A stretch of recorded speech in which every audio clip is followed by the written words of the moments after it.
My sister posted a photo of me and my 6-year-old with the caption, "When mistakes raise mistakes." My whole family liked it and started mocking us.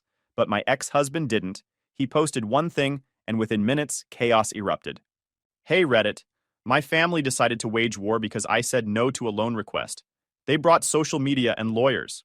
What happened next was absolute chaos. Here's what went down. Name's Amanda, 29 female. I was sorting through a week's worth of mail when my phone started lighting up like a slot machine. Constant buzzing, one ping after another. The kind of thing that makes your stomach drop before you even look. I picked up the phone and opened Facebook. The first thing I saw made me freeze. My sister had posted a photo of me and my 6-year-old son. We were sitting on the curb outside our house from maybe 2 weeks back. I looked exhausted because I was. Night shift at the distribution center, then straight into parent pickup, then homework and dinner and bedtime routines. My son was drawing with sidewalk chalk, making a rainbow. The caption, though, "When mistakes raise mistakes." I read it 5 times before my brain would process it. My full name tagged, my son's face clear as day. Public post. 300 people could see it. The comments were already stacking up. Someone from my old job wrote, "Yikes." My aunt dropped a, "Well, that's one way to put it." Then came the likes. My mother, my father, my cousin Caddy, Uncle Bill. All of them co-signing this public humiliation of me and my kid. This wasn't some random family drama moment. My sister's been the household mascot for bad decisions for years, and everyone treats it like a group project. She messes up, they excuse it. I set one boundary, I'm suddenly the villain. I've watched my parents cover her bills, smooth over her screw-ups, and act like accountability is abuse. Meanwhile, I'm the boring one with a job, a kid, and a schedule. So apparently, I'm the easiest target. Seeing them smash like on a post calling my son a mistake wasn't surprising. It was just them finally saying the quiet part out loud. My son was in the next room watching videos on his tablet, completely unaware. He was 6. He liked drawing and bad knock-knock jokes and watching cooking shows, even though he refused to eat vegetables. And my sister had just broadcast to everyone we knew that he was a mistake. I sat there holding that phone, reading every comment, watching the like count climb. Someone I didn't even know commented, "This is sad." Another person, one of my sister's friends, wrote, "The truth hurts sometimes." Caddy chimed in with something about how this is what happens when you burn bridges and expect help. That last one clicked everything into place. 3 weeks ago, my sister had asked me for money. 1,500 for a car, she said. Needed it to get to work. I'd told her no, not because I'm cruel, because the last time I'd lent her anything, I never saw it again. Worse than that, 6 months before, she'd stolen from me, walked into my house, went upstairs while I was making her lunch, and took my debit card from my bedroom drawer, pulled $600 out of my account. I only caught it when my card declined at the grocery store, and I checked my banking app in the parking lot. Same day she'd been at my place, printing a resume. She'd sat at my kitchen table eating a sandwich I made while planning to rob me. I'd given her 3 days to come clean. She didn't. So I got the ATM camera footage from my bank, filed a police report, and reversed the transaction. The family lost their minds. Suddenly, I was heartless, vindictive. How could I do that to my own sister? Nobody cared that she'd committed fraud, and it wasn't like this was her only mess. She'd separated from her husband Lars 3 months before the theft, was already mid-divorce with a custody battle brewing over their 4-year-old son, and had been bouncing between jobs all year. But none of that mattered to our parents. She was still the victim in their eyes, and I was still the one expected to help clean up after her. This was payback. Public, cruel, calculated payback, elated. And everyone was helping her do it. Everyone except one person. My almost ex-husband, Mateo. We'd been separated for 6 months. Divorce papers signed and filed, just waiting on the finalization date next month. We barely talked anymore. Logistics about our son, who'd pick him up when holiday schedules. That was it. He'd moved out in May, took his stuff in trash bags and boxes, and we'd just sort of dissolved into polite distance. But his name wasn't in those likes, wasn't in the comments. He'd seen it, I knew he had. We had mutual friends, shared connections, but he hadn't engaged. 10 minutes later, Mateo finally popped up, not in the comments, but with his own post. He screenshot my sister's caption, blurred our son's face, and wrote, "Dragging a kid online is trash. Also, if anyone's confused why Amanda said no to money, ask about the debit card stunt and the police report." Within minutes, the post got shared in the family group chat, and it imploded. Mom started calling Mateo nonstop. I screenshot the post. Every comment, the like list, everything. Just knew I needed documentation. Then I set my phone down and stared at the wall for a solid 10 minutes. That night, I got a text from Caddy. Long paragraph about how I needed to take responsibility for my actions, how I'd alienated everyone with my attitude, how my sister was just being honest about a difficult situation. I didn't respond, just screenshot it. Something in my gut said, keep everything. The post stayed up all night. By morning, it had 67 likes and 42 comments. Some people defending me, mostly strangers or distant acquaintances. But the core family, my actual relatives, they were all in on it, supporting it, enjoying it. I made my son breakfast, got him ready for school, dropped him off. Then I sat in my car in the parking lot and called Mateo. He answered on the third ring. You saw it? I said. Yeah. We sat in silence for a few seconds. I screenshot everything, I said. Don't know why. Just felt like I should. Good, he said. Keep doing that. He didn't tell me what to do, just validated my gut reaction and hung up. It was more support than I'd gotten from him in months, maybe years. I went home and started a document, typed out the timeline, when she'd asked for money, when I'd said no, the theft 6 months prior, the police report, the family's reaction, then this post. I added screenshots, organized them by date, put it all in a folder on my laptop labeled Records. People don't publicly humiliate you, and then just stop. My sister was angry. My family was backing her. They wanted a reaction, wanted me to apologize, grovel, admit I was wrong for daring to hold anyone accountable. I wasn't going to give them that. The post stayed up for 3 days. I didn't engage. Just watched the comments pile up. My sister kept adding to it, posting in the comments about how she'd tried to help me over the years, and this was the thanks she got. My mother chimed in about how I'd always been difficult. Caddy wrote a whole essay about family loyalty and how I'd never understood it. I saved all of it, every single word. On day 4, something shifted. A few people started pushing back. Someone I went to high school with commented that posting someone's kid like that was inappropriate, regardless of family drama. Another person pointed out that calling a child a mistake publicly was concerning. My sister deleted those comments within minutes, but I'd already grabbed screenshots. Then the post disappeared entirely, just vanished. I figured that was it. She'd gotten her petty revenge, realized it was backfiring, and backed off. I was wrong. 2 days later, I got home from work to find a door hanger from the Department of Social Services, Child Protective Services Division. It said they'd attempted contact and to call the number listed. There was also a voicemail on my phone from a social worker asking me to return her call. I stood there holding that door hanger feeling like I'd been punched. CPS. Someone had called CPS on me. I knew immediately who it was. Had to be my sister, or my mother, or both. This was escalation. I went inside and called the number back, scheduled an appointment for the next morning at 10. Then I tore through the house, checked for anything that could be used against me. Dishes in the sink, I washed them. Laundry in baskets, I folded it. My son's room was already clean because he was weirdly organized for a 6-year-old. I vacuumed, wiped down counters, made sure the fridge was stocked, changed the sheets, made the house look like something from a catalog. My phone buzzed. Text from a number I didn't recognize. Then I realized it was my sister's friend Priya, someone I'd met at a few family gatherings. The message was short. I'm sorry. She shouldn't have done this. She texted our group chat yesterday saying, watch how fast she loses her kid and I thought you should know. I have 2 kids and I couldn't stay quiet about this. I screenshot it immediately, sent it to myself via email for backup. Then I called Mateo. He showed up 20 minutes later. CPS, I said, showing him the door hanger and playing the voicemail on speaker. They're coming tomorrow at 10. He read it.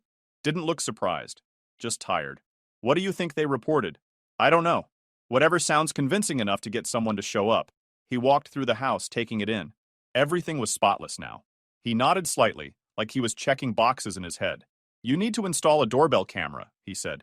Tonight, before they come back. I don't have one. I do. It's in my truck. I'll put it up now. He spent the next hour installing a video doorbell, showing me how to use the app, making sure it captured the entire front porch. Then he sat with me at the kitchen table and we made a list. Every adult who'd been in the house in the last month, every doctor appointment my son had attended, his school attendance record, his last checkup dates, medications, none, allergies, none, emergency contacts, everything. You're going to be fine, he said, but you need to treat this like a legal proceeding. Don't get defensive. Don't trash your sister even if you want to. Just answer their questions and show them a stable home. I wanted to ask why he was helping me. We were getting divorced. This wasn't his problem anymore. But I didn't. Just nodded and added more information to the list. He stayed until almost midnight, helped me organize documents, find my son's immunization records, pull up proof of employment and rent payments. When he finally left, he stopped at the door. Call me after they leave tomorrow. Let me know how it goes.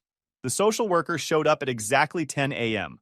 Woman in her 40s, tired eyes, carrying a tablet and a folder. I let her in immediately, offered coffee, kept my voice steady even though my hands were shaking.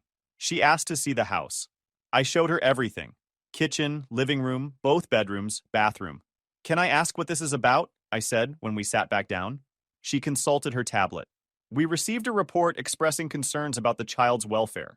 Allegations of emotional abuse and possible neglect. Can you tell me specifics? The reporter claimed the child is frequently left alone, that there's conflict in the home, and that you've been posting concerning content about the child on social media. I almost laughed. I haven't posted anything about my son on social media in months, I said. But someone else did post about him recently. Would you like to see it? I pulled out my phone and showed her the screenshots. The original post, the caption, my sister's name right there at the top. Then I showed her the text from Priya. Watch how fast she loses her kid, sent the day before the CPS visit. The social worker's expression didn't change, but she took notes. Asked me to email her copies of everything. Then she asked to speak to my son. I called him in from his room. He sat on the couch looking confused. The social worker asked simple questions. 20 minutes later, she stood to leave, handed me her card. I'll need to make one more visit, probably next week, but preliminarily, I'm not seeing evidence of the allegations. Your home is appropriate, your son seems well-adjusted, and you've been cooperative. After she left, I sat on the couch and shook for 10 minutes. Then I called Mateo. It was my sister, I said. Had to be. The social worker said they got a report about me posting concerning content about my kid online. That's projection, he said.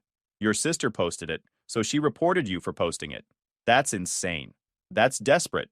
He was right. My sister had gone nuclear because the original post hadn't destroyed me the way she wanted. So she'd escalated, tried to get my kid taken away. And when that didn't work, she'd probably escalate again. I printed out the screenshots and put them in a binder.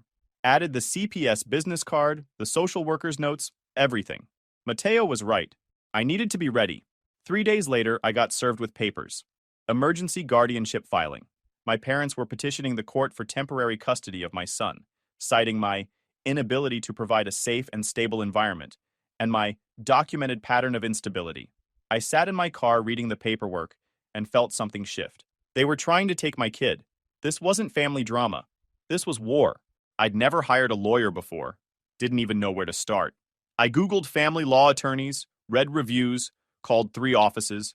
The first 2 couldn't see me for weeks. The third had a cancellation the next day. Her name was Nora. Office in a strip mall between a tax place and a nail salon, but the reviews were solid. I showed up 15 minutes early with my binder and a legal pad covered in notes. She was younger than I expected, maybe late 30s, and she didn't waste time on small talk. I laid out everything. The Facebook post, the CPS report, the emergency guardianship filing, showed her my documentation, the timeline I'd built. She flipped through it all without expression. Then she looked up. This is good work, she said. You've got dated evidence, multiple sources, clear timeline. That puts you ahead. So I can fight this? Absolutely. Emergency guardianship requires proof of immediate danger. Your house is clean. Your kid is healthy. CPS hasn't substantiated anything. Your parents don't have a case. But we need to be thorough. She charged $200 an hour with a $1,500 retainer. I paid it with money I'd been saving for a new transmission. Priorities shift fast when someone's trying to take your kid. She gave me homework. Get statements from my son's teacher and pediatrician. Nora had me sign release forms, so the school and pediatrician could talk directly to her if needed. I emailed my son's teacher the same afternoon, and she printed a short note on school letterhead the next day. The pediatrician's office was slower, but they gave me a stamped visit summary and a letter confirming he was up to date on checkups. Compile more evidence of my sister's harassment. Document every interaction with my family from here on out. They're going to paint you as unstable, she said. So we show the court the opposite. Steady job, stable housing, involved parent. Then we show them who's actually unstable. Mateo met me at a diner near my work that night. I'd texted him about the guardianship filing, and he'd responded immediately asking to meet. He showed up with a notebook and that same calm energy he'd had the night before the CPS visit. "I've been thinking about this," he said, before I'd even ordered. "Your sister's escalating because the first attempt didn't work. That means she's going to keep trying until something sticks, or until she gets shut down hard enough that she has to stop." Nora said the same thing. "Nora's your lawyer?" I nodded. He looked relieved. "Good. You need representation. But you also need more documentation." He pulled out his phone and showed me a spreadsheet. He'd made a timeline. Every incident with my sister going back 2 years. The money requests. The theft. The police report. The Facebook post. Everything. "How did you have time to do this?" He shrugged. "I remember most of it. I was there for some of it. The rest I pulled from your texts and old emails you'd forwarded me. We'd been separated. Divorce papers signed. But here he was. "Why are you helping me?" I asked. He was quiet for a while. "Because I should have helped you before," he said. "When your family was treating you like garbage, I stayed quiet. Thought it wasn't my place to get involved. And because that's my son, too. I'm not letting your parents take him because your sister's having a meltdown." The hearing was set for 2 weeks out. Nora filed a response opposing the emergency guardianship, but until then, nothing changed. My son stayed with me. My parents didn't have temporary custody, but the threat hung there like a storm cloud. I took photos of the house daily, time-stamped and dated. I logged every meal I made, every homework session, every bedtime. I got a statement from my son's teacher saying he was a well-adjusted, happy child who came to school clean and prepared. His pediatrician wrote a letter confirming he was healthy, up to date on checkups, and showed no signs of neglect. Mateo installed more cameras, one on the back door, one in the driveway. Not because I thought my parents would try to grab my son, but because I wanted footage of everything. Every time they showed up uninvited, I'd have proof. They showed up 4 days before the hearing, both of them, pulled into my driveway at 7 p.m. while I was making dinner. The doorbell camera caught everything. I didn't answer. Just watched through my phone as they rang the bell 6 times, knocked, called my name. My mother pressed her face to the window trying to see inside. My son was upstairs doing homework. Didn't even know they were there. After 10 minutes, they left. I saved the footage and sent it to Nora. She called me an hour later. "That's good. We can use that for the harassment claim." "What harassment claim?" "The one we're filing next week," she said. "After we beat this guardianship thing, we're going after a no-contact order and possibly sanctions for filing a frivolous emergency petition." Mateo started coming over most evenings, just to help organize. We built what Nora called a good parent binder. Everything in one place. School records, medical records, work schedule showing steady employment, rent receipts, utility bills all paid on time, character references from neighbors and co-workers. It was 3 inches thick by the time we finished. The night before the hearing, I couldn't sleep. Lay in bed running through worst-case scenarios. What if the judge sided with my parents? What if they found some technicality? What if my sister showed up and lied under oath and the judge believed her? At 2 a.m., Mateo texted me, "You're going to be fine. They have nothing." I didn't ask how he knew I was awake. Just texted back, "Thanks," and tried to breathe. The courthouse was smaller than I expected. Nora met me in the hallway, looking calm in a navy suit. "Your parents are here," she said, "with their attorney. Your sister's not here, which is interesting." "Why is that interesting?" "Because she's the one driving this. If she was confident, she'd show. Her absence says a lot." We walked into the courtroom. My parents sat on the other side with a lawyer I didn't recognize. My mother looked stern. My father looked uncomfortable. Neither of them made eye contact with me. The judge reviewed the paperwork for what felt like forever before looking up. She asked everyone to state their names for the record, then reminded my parents' attorney this was an emergency petition, not a custody trial. When he tried to talk in circles, she cut him off and asked for actual evidence. Dates, incidents, anything concrete. My parents' lawyer stood. He made his case, claimed I was unstable, pointed to the CPS report as evidence of concerns, said my parents were worried about their grandson's welfare in my care. Nora objected twice. Once when he tried to characterize the CPS visit without actually having the report. Once when he implied I had a history of mental health issues with zero evidence. Then it was our turn. Nora stood and destroyed them. She submitted the CPS report showing the case was closed as unfounded, submitted statements from my son's teacher and pediatrician, my employment records showing steady work history, photos of my home, documentation of my son's routine, proof of paid bills and stable housing. Then she played the doorbell camera footage of my parents showing up uninvited and persistent contact despite no response. Submitted screenshots of the Facebook post with the judge's permission. pointed out that the person who posted it, my sister, was notably absent from these proceedings, despite being the one who apparently expressed concerns to my parents. This isn't a case about child welfare, Nora said. This is a family dispute being weaponized through the court system. The child in question is healthy, happy, well cared for, and in a stable home. This filing is retaliatory. My parents' lawyer tried to push back, said the CPS report existing at all was concerning, regardless of outcome. Nora countered that false reports made in bad faith are actually evidence of harassment, not legitimate concern. The judge took off her glasses and looked directly at my parents. I'm not seeing an emergency. I'm seeing a child who's attending school regularly, receiving medical care, living in appropriate housing with his mother, who has no history of neglect or abuse. The CPS case was closed as unfounded. I'm denying this petition. My mother started to speak. The judge held up a hand. I'm not finished. I'm also noting for the record that filing emergency petitions without evidence wastes court resources and can be sanctioned. I'm warning counsel that any future filings of this nature will be scrutinized heavily. She banged her gavel. The whole thing took 45 minutes. My parents tried to approach me in the hallway. Nora stepped between us. No contact with my client, she said firmly. Any further communication goes through me. We left them standing there. My mother looked furious. My father looked defeated. I felt nothing, just tired. In the parking lot, I called Mateo, told him the judge had denied the petition. He was quiet for a second, then I heard him exhale. I'm proud of you, he said. We hadn't talked like that in years. Maybe ever. I sat in my car and cried for 5 minutes before driving home. Nora filed for a civil harassment restraining order the next day, named my sister, my parents, and Caddy.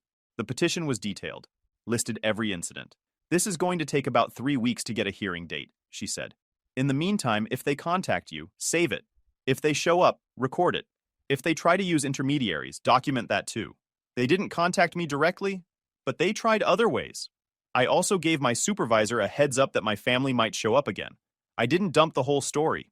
Just said there was an active court. At Christmas dinner, my 9-year-old son got a plate of cold leftovers while everyone ate hot food. They said he should be grateful. He whispered, "Dad, do the thing you promised." 5 minutes later, my mother-in-law's face went white and the table erupted in chaos. Hey Reddit, my mother-in-law served my kid cold leftovers at Christmas dinner while everyone else got a hot meal. Told him to be grateful for scraps. So I kept the promise I made to my son and walked out. She thought family loyalty would keep me in line. A divorce lawyer disagreed. So I'm Jake, 34, been running an auto repair shop in Pine Ridge, Wisconsin for the past 12 years. Started from nothing, built it up myself, work 70-hour weeks sometimes. The kind of job where your hands are permanently stained with grease and you smell like motor oil even after 3 showers. Not glamorous, but it pays the bills and keeps a roof over my family's head. When I started the shop at 22, I was a kid with more ambition than sense. Took out a business loan, worked 16-hour days, learned everything myself because I couldn't afford help. First year, I made less than minimum wage, but I was building something mine. By year 5, I'd paid off the loan and the shop was turning real profit. Now I've got 4 mechanics, steady contracts, and a reputation for quality work. We're doing okay. Better than okay. Been married to Lauren for 12 years. Met her at a summer festival when I was 22, and stupid enough to think love conquered all. She was visiting from Madison, staying with her aunt for the summer, and I thought she was the most beautiful thing I'd ever seen. Dark hair, bright smile, laughed at my terrible jokes. We spent that whole summer together. By September, I was sure I'd found my person. We got married that December because when you're young and in love, waiting seems pointless. Looking back now, I can see all the signs I missed. The way she'd get quiet when I talked about the shop. The way she'd change the subject when I mentioned plans for the future. The way she never quite defended me when her family made their comments. But when you're 22 and convinced you found your soulmate, you don't see red flags. You see challenges you'll overcome together. The real problem started about a week after the wedding when I got to know Patricia properly. Patricia Bennett was a professional at making you feel small while pretending to care. Every insult came wrapped in concern. Every criticism disguised as helpful advice. She'd perfected this skill over decades, and she wielded it like a surgeon with a scalpel. Precise, deliberate, designed to cut deep without leaving visible scars. She'd worked as a regional manager for some insurance company for 30 years. Retired at 55, with a solid pension and enough money to live comfortably in that big house on Maple Street. The kind of house with a formal dining room nobody actually uses, and white carpets that make you nervous just looking at them. Her second husband, Todd, was a consultant who traveled for work constantly. Nice enough guy on his own, but he'd learned early to just agree with Patricia and stay out of her way. Lauren's biological father had left when she was 12. Classic midlife crisis story. Ran off with someone from his office, moved to Florida, barely stayed in touch. Patricia had raised Lauren and her brother Kyle, mostly alone while building her career, and she never let anyone forget it. Every conversation eventually circled back to her sacrifices. The long hours she'd worked, the opportunities she'd given up, how she'd single-handedly raised two successful kids with no help from anyone. I respected that initially. Single mother making it work while climbing the corporate ladder? That takes real strength. But over time I realized Patricia didn't want respect. She wanted control. She'd paid her dues raising kids alone, and now everyone in her orbit owed her eternal gratitude and complete compliance. First time she came to visit our apartment, maybe 4 days after the wedding, I knew we were in trouble. She walked through our little 2-bedroom place like a health inspector at a failing restaurant, touched our secondhand couch with just her fingertips, looked at our thrift store coffee table with this expression like she smelled something bad, checked the kitchen with pursed lips, stood in the bathroom doorway without actually going in. Finally, she sat down on that couch with visible reluctance and delivered the line that would set the tone for the next 12 years. "Well, it's cozy. You'll want something bigger once you get a real career going, Jake." I laughed it off, made some joke about how we were just starting out. Lauren squeezed my hand hard under the table, her signal for drop it. I dropped it. But Patricia wasn't done. She mentioned the neighborhood wasn't great, said the building looked like it had maintenance issues, wondered out loud how we could possibly plan for a family in such a small space. Each comment delivered with that same concerned smile, that same tone that made you question if she was insulting you or just being practical. The comments never stopped. They just multiplied and evolved. When I told her about my plan to open the repair shop, she said, "How ambitious. Though the failure rate for small businesses is quite high. I hope you're prepared for that reality." When I signed the lease on the shop space, she said, "Renting. Probably wise for now." When I paid off the business loan 2 years early after busting my rear working 80-hour weeks, she said, "It's nice that you're self-employed. No corporate ladder to worry about climbing." When we bought our first house, Patricia walked through making actual notes on a pad. "The bones are good. You'll want to gut the kitchen eventually. But yes, I suppose it's a start for you too." A start. Everything I accomplished was just a preliminary step towards something that might actually matter someday. The worst was when Danny was born. I was in the hospital room holding my 3-hour-old son, crying because I'd never felt anything that powerful in my life. And Patricia looked at this perfect tiny human and said, "He's lovely. I do hope he has Lauren's drive and ambition. Boys really need that to succeed in this world." She looked at my newborn son and decided he'd probably turn out like me, which in Patricia's world meant he was already starting behind. Every family dinner, every holiday, every visit was another opportunity for these little cuts. Never anything big enough to call out directly. Never anything I could point to and say, "That was cruel," without sounding oversensitive. Just a constant drip of criticism disguised as concern.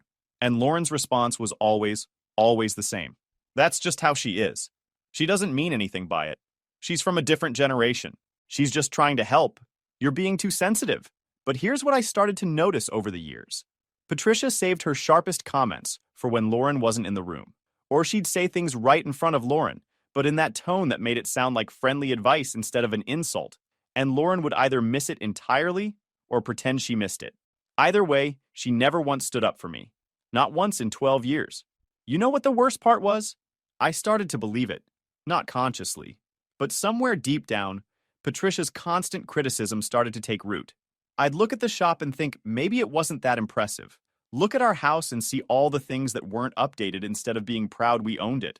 Look at my work-stained hands and wonder if Lauren regretted marrying a mechanic instead of some corporate guy in a suit. And Danny. God, Danny got the worst of it. Our son is 9 now. Small for his age, incredibly bright, loves to read and build things and ask questions about how everything works. Reminds me of myself at that age. Curious about the world.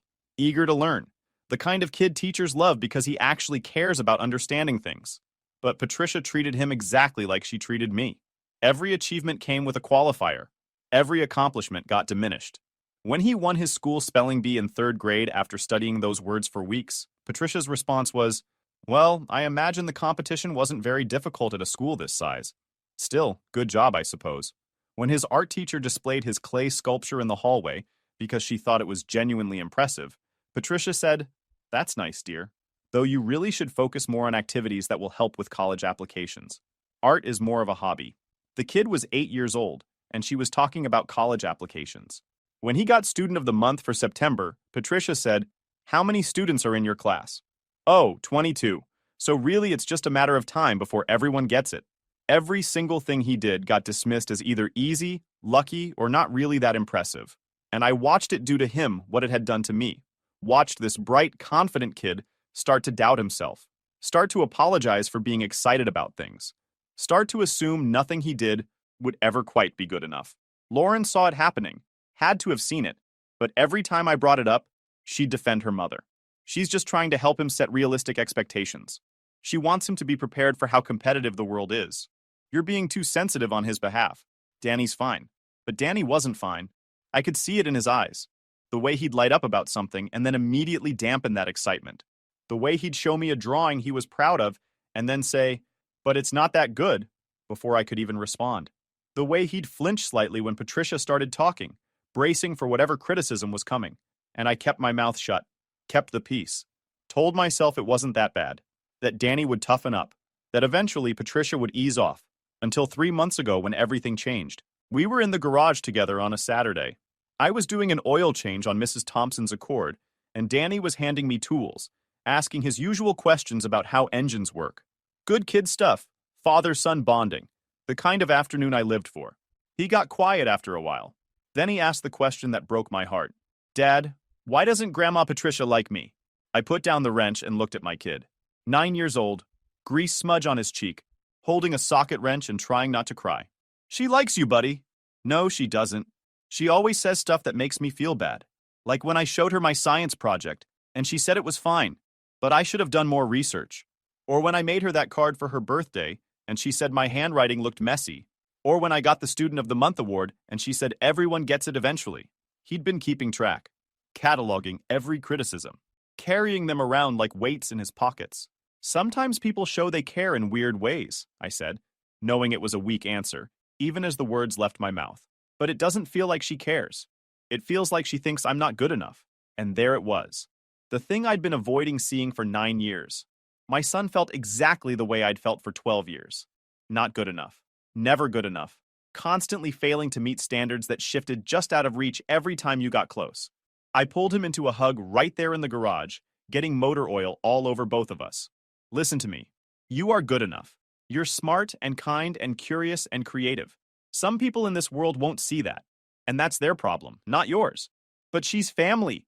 Isn't family supposed to see the good stuff?" Man, the wisdom of kids asking the questions adults are too afraid to face. "Yeah, they're supposed to." Danny pulled back and looked at me with these serious eyes that no 9-year-old should have. "Will you stand up for me if she does it again? Really stand up for me? Not just tell her to be nice?" That's when I made the promise. The promise that would end my marriage and start the hardest 6 months of my life. If she ever hurts you again, really hurts you, I'll do whatever it takes to protect you, even if it makes people mad, even if it causes problems. You're my son, and nobody gets to make you feel small. Nobody. Deal? Deal. We shook on it like two men making a business agreement. His hand was small in mine, still had that kid's softness, but his grip was firm. He believed me, trusted me to keep that promise. I thought maybe Patricia would ease up. Maybe I'd never have to actually follow through. Maybe things would get better on their own. 3 months later, Christmas dinner proved me wrong in the worst possible way. Patricia had insisted on hosting Christmas at her place like she did every year. Big house, formal dining room, the whole production. Lauren's brother Kyle was there with his wife and their 2 kids. Todd was there doing his usual fade-into-the-background routine. And of course, Patricia was in full hostess mode, running the show like a general commanding troops. The day had been tense from the start. Patricia made comments about the gifts we brought being nice, but not quite what she would have chosen. Pointed out that Danny's hair needed a trim. Mentioned I looked like I'd gained weight. Just her usual routine of small cuts disguised as observations. But dinner was when it all fell apart. Everyone gathered in that formal dining room with the fancy china that probably cost more than my truck. Patricia brought out food family style, making a big production of serving each person. Turkey, ham, mashed potatoes, 3 kinds of vegetables, rolls, the whole traditional Christmas spread. She served each person individually. asking about portions, making sure everyone got exactly what they wanted. Then she got to Danny. She went to the kitchen and came back with a plate, set it in front of him with this smile, and my stomach dropped. The plate was from the refrigerator. Cold turkey, cold mashed potatoes that had that dried out look, cold green beans, leftovers from something she'd made days ago, still in that crusty state that only happens when food sits in the fridge too long. Everyone at the table went silent, all eyes on that plate, then quickly looked away, pretending they hadn't noticed. "There you go, sweetie," Patricia said, still smiling. "I know you're a picky eater, so I saved you some simple food. Nothing too overwhelming." Danny stared at his plate, then looked at everyone else's plates piled high with hot, fresh food. Then back at his own cold plate. His face went red. His hands started to shake slightly. "Grandma, can I have hot food like everyone else?" "This is perfectly good food, Danny. Some children don't get any Christmas dinner at all. You should be grateful for what you have." The table stayed silent. Nobody said a word. Kyle looked uncomfortable but didn't speak up. Todd studied his own plate intensely. Lauren opened her mouth but closed it again without saying anything. And Danny, my 9-year-old son, looked at that cold plate and understood exactly what was happening. His grandmother had deliberately served him inferior food to teach him some lesson about being grateful, or knowing his place, or whatever twisted logic she'd used to justify it, in front of the whole family. On Christmas. He turned to me, tugged my sleeve, leaned close and whispered so only I could hear. "Dad, can you do the thing you promised if they hurt me again?" I looked at my kid, looked at that cold plate of leftovers, looked at Patricia sitting there with that satisfied expression, looked at Lauren who was staring at her own plate, refusing to meet my eyes, looked at Kyle and Todd and everyone else at that table who was going to pretend this was normal and fine and not incredibly messed up, and I thought about that promise in the garage 3 months ago. So I stood up. "Get your coat, Danny. We're leaving." The table exploded. Patricia's face went from satisfied to shocked to outraged in about 2 seconds. "Excuse me?" "I said we're leaving. Danny, go get your coat from the front closet." "Jake, sit down," Lauren hissed across the table. "You're making a scene." "No, I'm keeping a promise to my son. Come on, buddy." Danny didn't need to be told twice. He pushed back from the table and headed for the front door, like the house was on fire. Patricia found her voice. "How dare you? I spent all day preparing this dinner and you're going to storm out like a child over nothing." "Over nothing?" I turned to face her directly. "You served my 9-year-old son cold leftovers from the refrigerator while everyone else got a hot meal. You did it deliberately. You wanted to teach him some lesson about being grateful by making him feel less than everyone else at this table. He's a picky eater. I was being considerate. That's a lie and you know it. He eats everything I make at home. He's not picky. You did this to hurt him, and you did it in front of everyone so he'd feel humiliated." Kyle jumped up. "You don't talk to our mother like that. Your mother just emotionally abused my son at Christmas dinner. So yeah, I'm going to talk to her like that." "Boys don't need to be coddled," Patricia said, her voice cold now. "He needs to learn that the world doesn't revolve around him. He's 9 years old." My voice rose for the first time. "He's a kid, and you're supposed to be his grandmother. You're supposed to love him and support him, not tear him down at every opportunity." Lauren stood up. "Jake, please. Let's just sit down and finish dinner. We can talk about this later." "There's nothing to talk about. Your mother served your son cold food to humiliate him, and you sat there and let it happen, just like you always do, just like you've let her do to both of us for 12 years. Don't you dare blame me for your oversensitivity."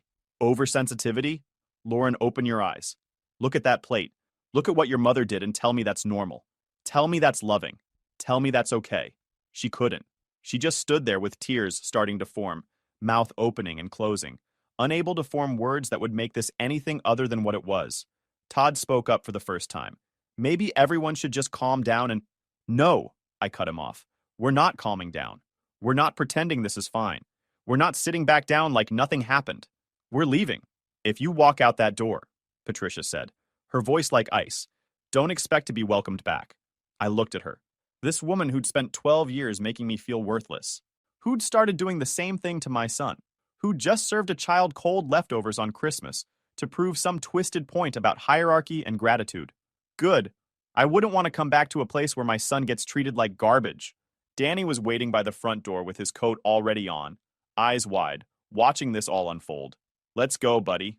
We walked out into the December cold, got in my truck, pulled out of that driveway with my phone already starting to buzz with incoming calls and texts. "Are you mad at me?" Danny asked quietly. I pulled over into a gas station parking lot, shifted into park, and turned to face him.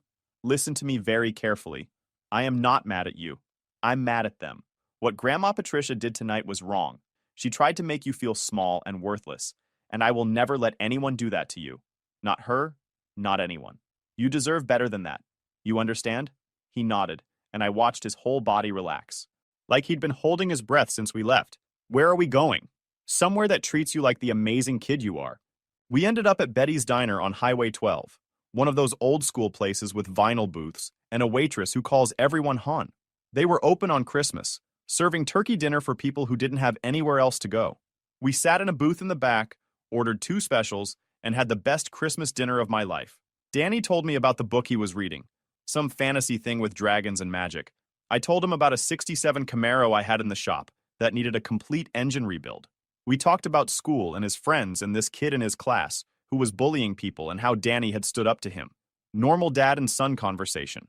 The kind we should have been having all day instead of walking on eggshells around Patricia's toxic behavior.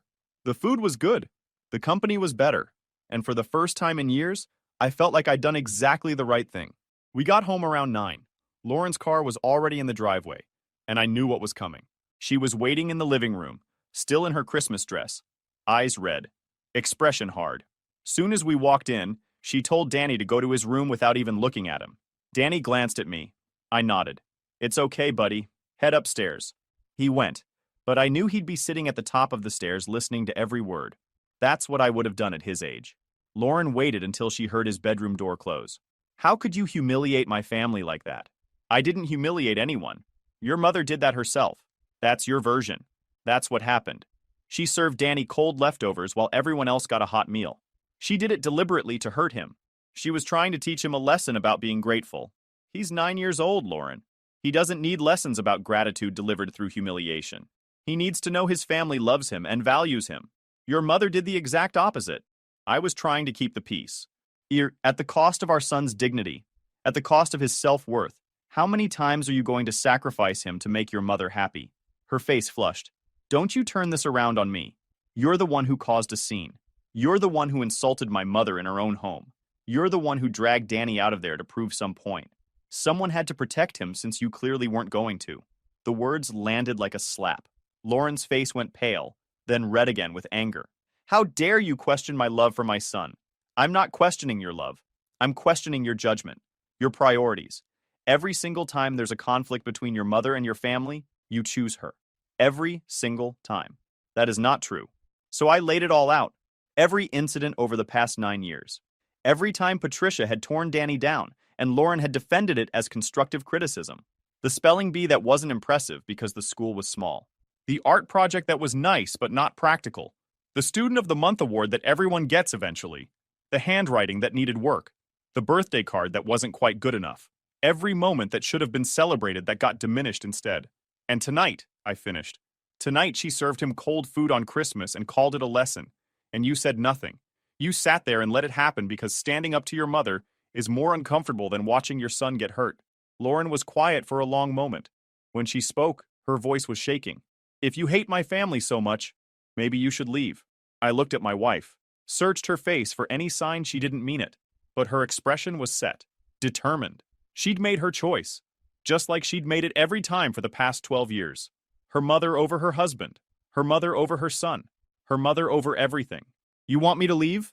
I want you to figure out if you can be part of this family without constantly attacking my mother. I defended our son. That's not attacking. It is to her. It is to me. Do you know what she said after you left? She cried, Jake. She actually cried. Said she was trying her best to be a good grandmother, and you made her feel like a monster. I laughed. Bitter sound with zero humor. She's crying because for the first time in 12 years, someone stood up to her. That's not being victimized. That's being held accountable. Get out, Lauren said quietly. Lauren, my parents refused to help when I was sick. Now they expect me to bankroll and raise my golden brother's abandoned kids. Sup, Reddit. 6 years ago, my parents told me to figure out my own medical crisis while they went on vacation. Last week, they showed up demanding I fund raising my brother's kids after he abandoned them via email.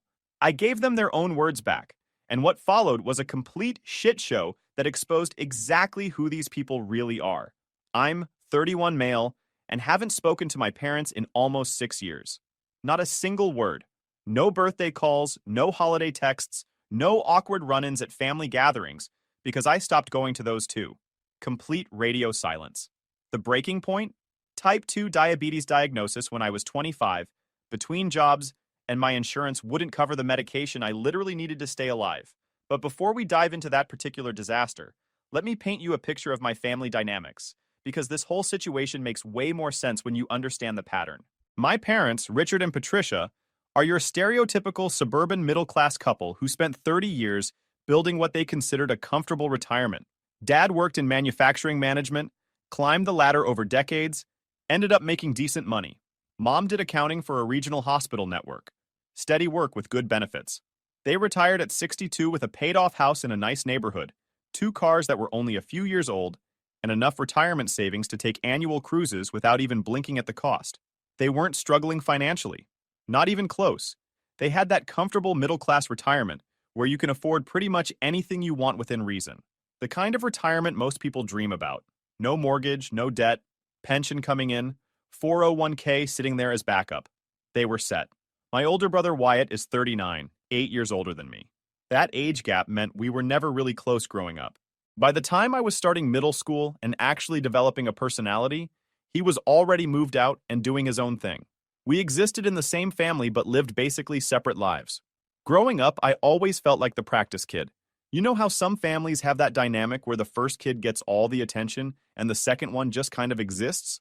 That was us. Wyatt was the golden child who could do no wrong. Every milestone he hit was celebrated like he'd cured something major. Meanwhile, I could bring home straight A's and get a pat on the head and a, "That's nice, dear."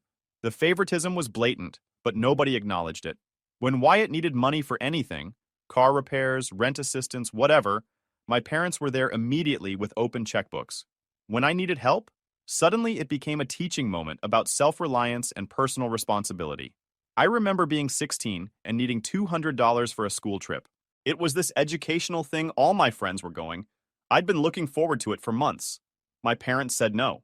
Too expensive. They didn't see the value in it. I needed to learn that not everything in life gets handed to you. 2 weeks later, Wyatt asked for $800 to help with his security deposit on a new apartment. They gave it to him same day. When I pointed out the inconsistency, Dad said it was different because Wyatt was an adult with adult responsibilities. I was just a kid asking for vacation money. That kind of thing happened constantly. Different standards, different rules, different everything depending on which son you were talking about. I learned pretty early that I couldn't rely on them for support. Everything I got, I had to earn or fight for myself. Fast forward to when I was 25. I'd been working at this tech startup for about a year and a half. Not a huge company, maybe 30 employees, but it was growing and I was learning a lot. The pay was decent, benefits were okay, and I was building experience in my field. Then the funding dried up. Investors pulled out. Company couldn't make payroll, and we all got laid off with about 2 weeks' notice. Not ideal, but these things happen. The job market was decent at the time, so I wasn't panicking. Started applying places immediately, had my resume updated, began networking. The plan was to find something within a month or two, bridge the gap with savings, and move forward. Then I started feeling off, constantly thirsty, tired all the time, losing weight without trying, having to use the bathroom every hour. Classic diabetes symptoms, but I didn't recognize them at first. Thought maybe it was stress from the job loss. After 2 weeks of feeling progressively worse, I went to an urgent care clinic. They ran some tests, my blood sugar levels were through the roof, and the doctor looked at me with that expression medical professionals get when they're about to deliver bad news. "You have type 2 diabetes," he said. "Your A1C is 11.2. That's dangerously high. We need to get you on medication immediately." He wrote prescriptions for 2 different medications plus testing supplies. Told me I needed to check my blood sugar multiple times daily, follow a strict diet, and come back in 3 months for follow-up. Then he handed me the prescriptions and wished me luck. I took the scripts to the pharmacy, figuring they'd be expensive but manageable.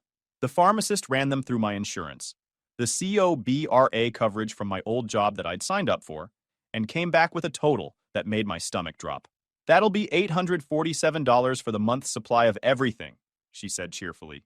$847 for 1 month. My unemployment benefits were $380 weekly. Even with budgeting, I was looking at maybe $1,600 monthly income. Rent alone was $850. This medication would take more than half of what I had left after housing. I asked about generic versions, discount programs, anything to bring the cost down. She tried a few things, got it down to $780. Still completely unsustainable. I told her I'd have to figure something out and left without the medications. That night, I spent hours researching options. Patient assistance programs that would take months to process. Discount cards that only worked at specific pharmacies. Canadian pharmacies that might be legit but also might not be. Nothing was going to solve my immediate problem of needing medication now and not being able to afford it. I had about $3,000 in savings. That was supposed to be my emergency fund for exactly this kind of situation.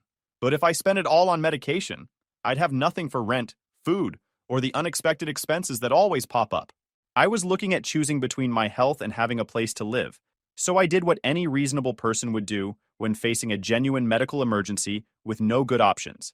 I called my parents, not asking for a handout, not expecting them to cover everything forever, just looking for temporary help while I got back on my feet.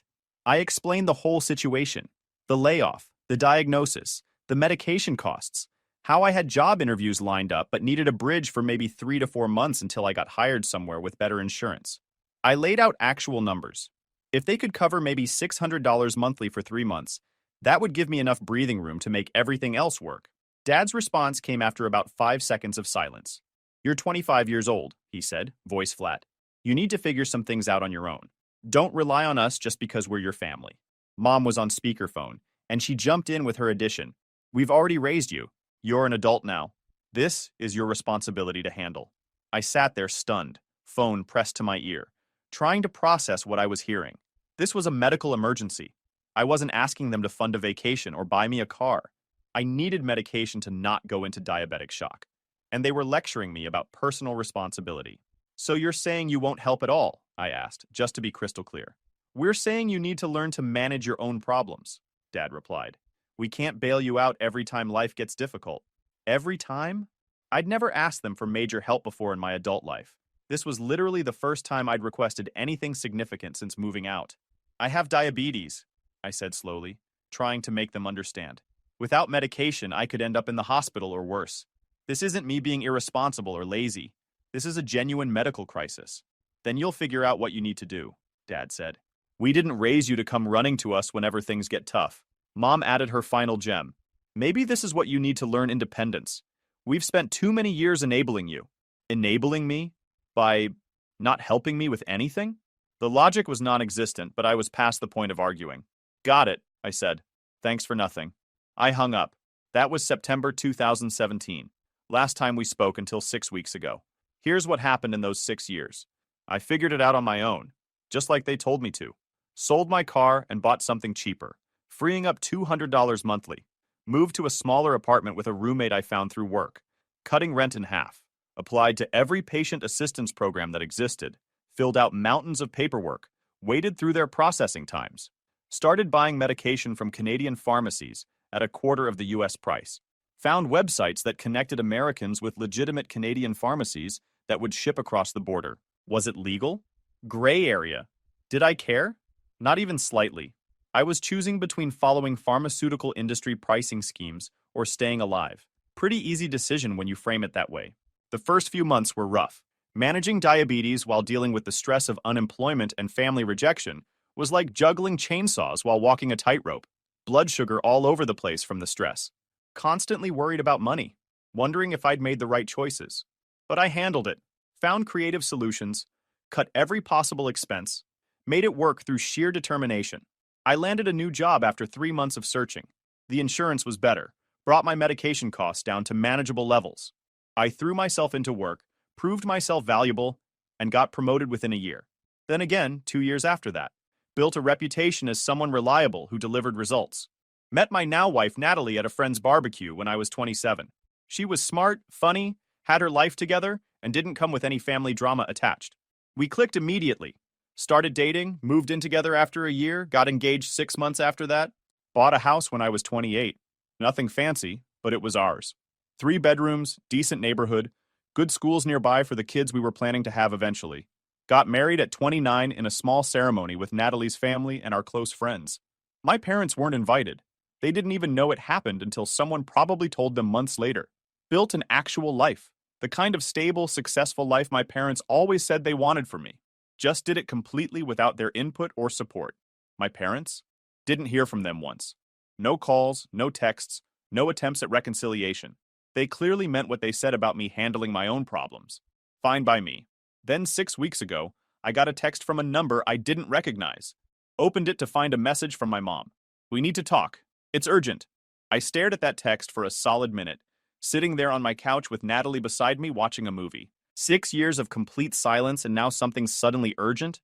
My first instinct was to delete it and move on with my life. I didn't respond. She texted again 2 hours later. This is about your nephews. Please call. That got my attention. Wyatt had 2 kids. I knew that much from the occasional Facebook stalking I'd done over the years. Boys, ages 8 and 6 now. I'd never met them. Didn't even know their names until I looked at the Facebook photos Mom had posted over the years that I'd never bothered to engage with. They looked like normal kids. Smiling in photos, playing at parks, the usual family stuff. I called. Curiosity overcoming better judgment. Part of me wondered if something had happened to Wyatt. Part of me wondered if the kids were in danger. The responsible part of my brain kicked in despite my better judgment. Finally, Mom said when she answered. Not even a hello first. We've been trying to reach you for days. You sent one text, 2 hours ago. 2. Well, this is serious. We need to talk about Wyatt's children. Can you come over? We should discuss this in person. I'm not driving to your house. Whatever you need to say it now. She sighed, like I was the one being difficult here. Fine. It's about the boys. Your nephews. They've been living with us for the past 2 months. Okay? And we need help. We're not young anymore. Raising 2 children at our age is exhausting. Where's Wyatt? Another sigh. That's complicated. Uncomplicate it. She launched into the whole story then. Wyatt's wife Jennifer had died in a car accident 8 months ago. Some guy ran a red light, T-boned her car, she died at the scene. Tragic, horrible. The kind of thing nobody should have to go through. Wyatt had apparently been struggling to cope ever since. Started drinking heavily, according to Mom, though she said it in that tone that suggested she was downplaying the severity. Knowing Wyatt's history with substances, he'd had problems in his 20s that my parents had always excused. I suspected drinking heavily meant something pretty severe. Then 2 months ago, Wyatt sent my parents an email. Not a phone call. Not an in-person conversation. An email. Said he needed time to figure things out, that he couldn't handle being a parent right now, that the boys were better off with their grandparents while he got his head together, and then he just disappeared. Stopped responding to calls and texts. My parents had no idea where he was. Could be staying with friends, could be in a motel somewhere, could be halfway across the country for all they knew. He'd essentially abandoned his kids via electronic communication and vanished. Classy move, Wyatt. Really stepping up to the plate there. So what's the plan? I asked Mom. Is he coming back? Is this temporary or permanent? We don't know, she admitted. He's not responding to us. His phone goes straight to voicemail. We've had the boys for 2 months now and we're drowning. That sounds difficult. What do you want from me? We need you to help financially, she said, getting to the point. These boys need things. Food, clothes, school supplies, activities. We're looking at about $1,500 monthly for their expenses. Plus, we're having to look into therapy for them because they're obviously traumatized. I actually laughed. Couldn't help it. The situation was so absurd that laughter was the only appropriate response. You want me to send you $1,500 a month? These are your nephews. Your family. Family takes care of family. I actually laughed. Couldn't help it. You want me to send you $1,500 a month? These are your nephews. Family takes care of family. The irony was so thick I could have cut it with a knife. That's interesting, I said. Because 6 years ago, when I needed help with $800 monthly for medication, you told me to figure it out on my own. Said you wouldn't bail me out every time life gets difficult. Silence on the other end. That was different, Mom finally said. How? Explain to me how it was different. You were an adult who needed to learn responsibility. These are children. So when I was between jobs with a medical emergency, that was a teaching moment. But when Wyatt abandons his kids, that's when family steps up. This isn't about keeping score. Dad's voice came through. Apparently I was on speaker. These boys need help. Then help them. You're retired with money in the bank. You told me you couldn't help with $600 monthly when I was literally sick.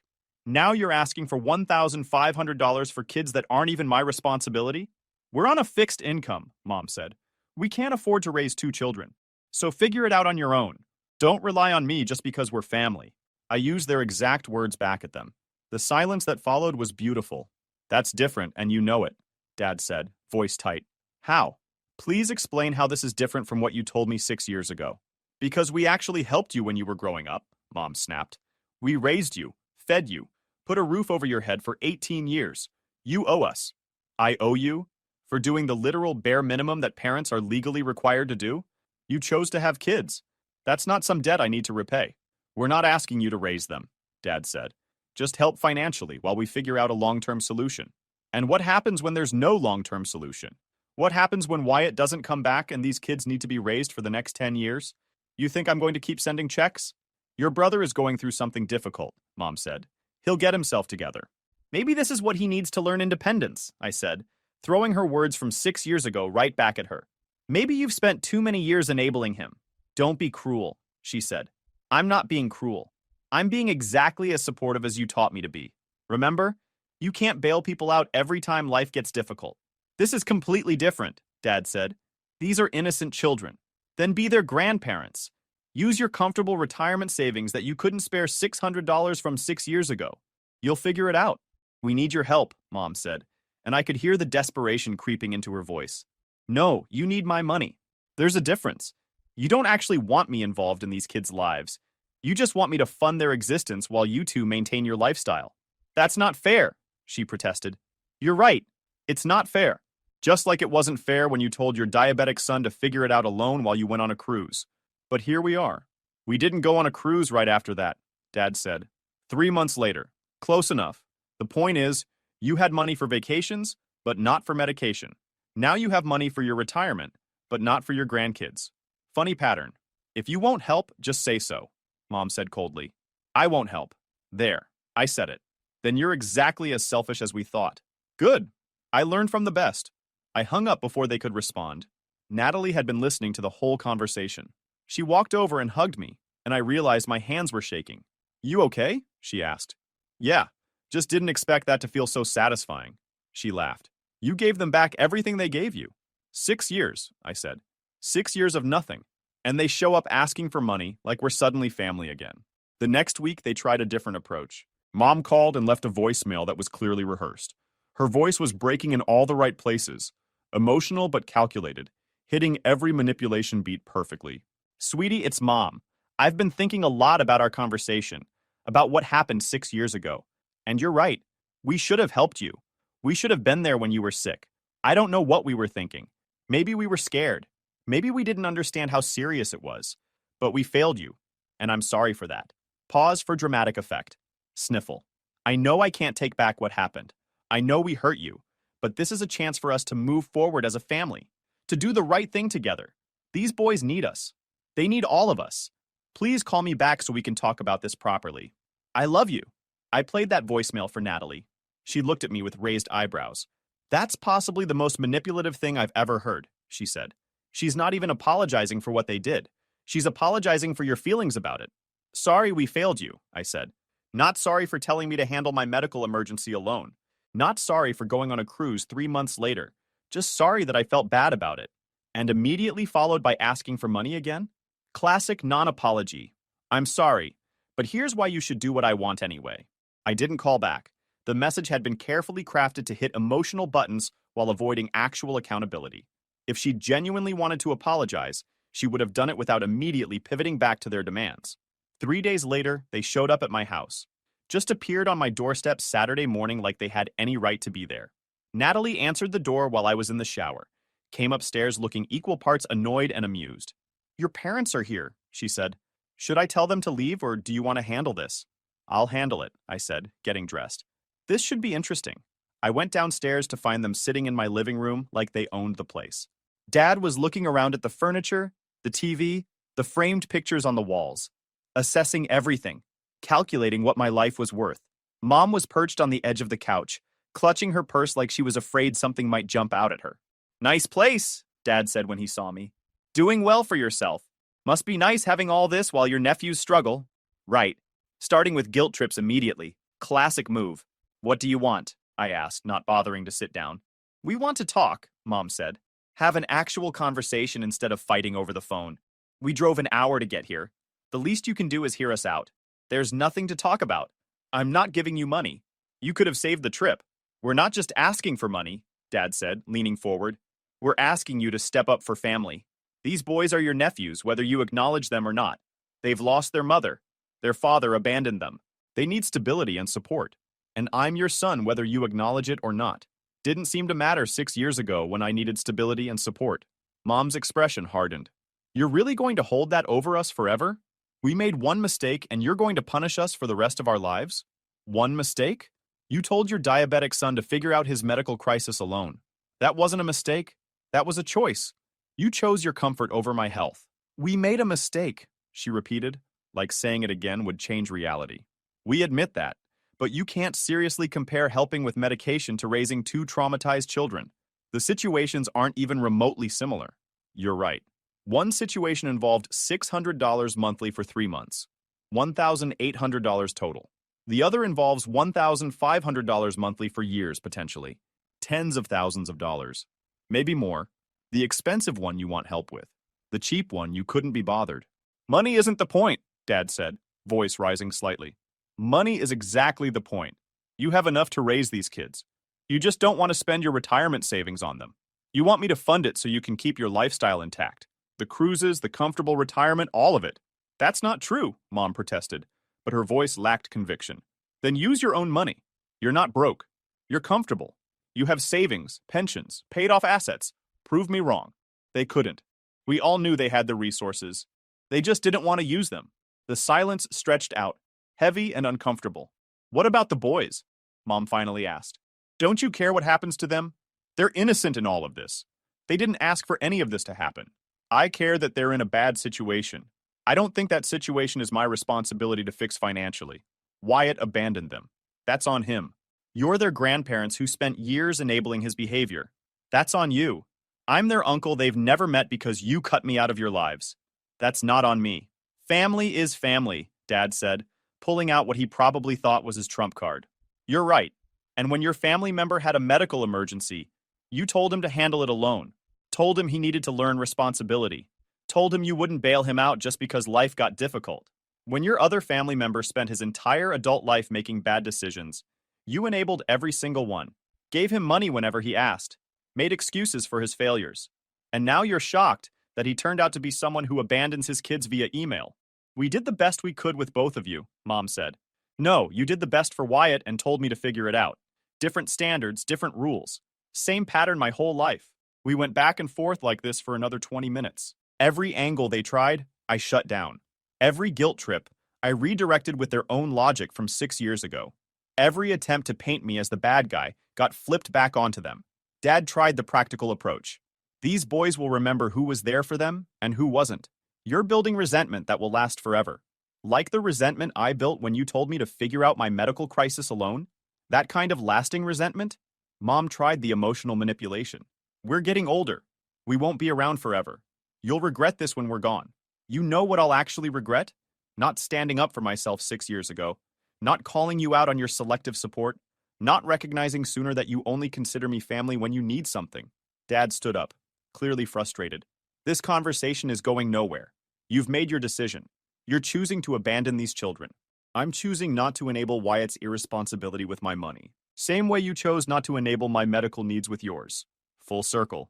Eventually, they realized they weren't getting anywhere and left. Mom stood up, gathered her purse, looked around my house one more time, like she was cataloging everything she could use against me later. As they walked to the door, she turned around one final time. You've changed, she said, voice cold. You used to be such a sweet boy. So kind and caring. I don't even recognize you anymore. Yeah, well, life changes people. Especially when your parents tell you to figure out life-threatening medical issues on your own. Turns out that kind of abandonment really builds character. We didn't abandon you. You told your diabetic son with no insurance that you wouldn't help with medication costs because he needed to learn responsibility. What would you call that? She didn't have an answer. They left, and I watched them drive away from my window. Natalie came and stood beside me. That was intense, she said. That was necessary. They needed to understand that I'm not going to fold just because they show up and demand things. Do you think they'll keep trying? Probably. People like them don't accept no easily. They're used to getting what they want through guilt and manipulation. I was right. That was 2 weeks ago. Since then, I've gotten texts from extended family members I barely know. Aunts and uncles who haven't spoken to me in years suddenly have very strong opinions about my obligations. Cousins I met maybe twice at childhood birthday parties are lecturing me about family values. The messages follow predictable patterns. Those poor boys need help. How can you be so heartless? Your parents raised you, and this is how you repay them. Family takes care of family. Nobody asks why my parents with a comfortable retirement and paid-off house need financial help from their son. Nobody questions why Wyatt abandoned his children or where he disappeared to. Nobody wonders why I went 6 years without contact with my family or what might have caused that. Just blanket assumption that I'm the bad guy. One aunt sent me a multi-paragraph text about how blood is thicker than water and how I should be the bigger person. I didn't respond. Another uncle called me directly, left a voicemail about how disappointed my grandparents would be if they were still alive to see me turn my back on family. That one almost made me laugh. My grandparents always liked Wyatt better too. Pattern recognition isn't that hard. The most aggressive messages came from my mom's sister.